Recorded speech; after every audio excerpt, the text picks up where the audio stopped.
বিএনপির তো ব্যর্থতা আছে। শাহেদ ভাই যেটা বলছিলেন, কত অলি আহমেদ কত শতাংশ পাচ্ছে? 83%। এইটাও কিন্তু সরকারের এক ধরনের ব্যর্থতা। এইটার বিপরীতে বয়ান তৈরি করতে না পারার ব্যর্থতা না।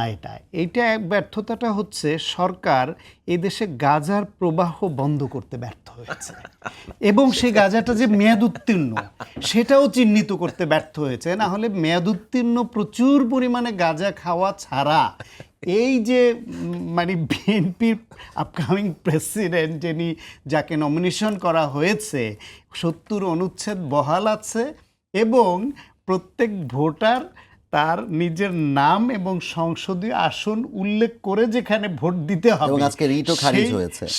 সেই ভোটে বিএনপি 2/3 মেজরিটি পাওয়া একটা দল বিএনপির এমপিদের কি পাগলা কুকুরে খুব জলাতঙ্ক জীবাণুসহ কামড় দিয়েছে যে তারা ওই রোগে আক্রান্ত হয়ে এখান থেকে দূরে মানে বিএনপিকে জল মনে করে সরে যাচ্ছে। নির্বাচনের আগে আমরা দেখেছি যে ওই মানে একেবারে ল্যান্ডস্লাইড ভিক্টরিতে আগাচ্ছে।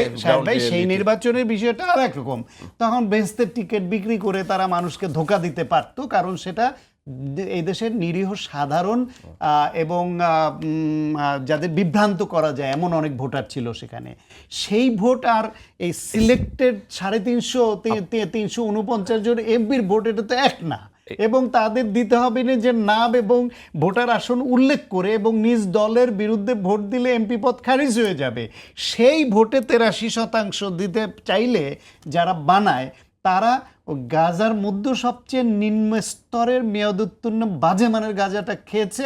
এইটা খেয়ে তাদের যে স্বাস্থ্যহানি হবে এইটা সরকারের হতে দেওয়া উচিত না।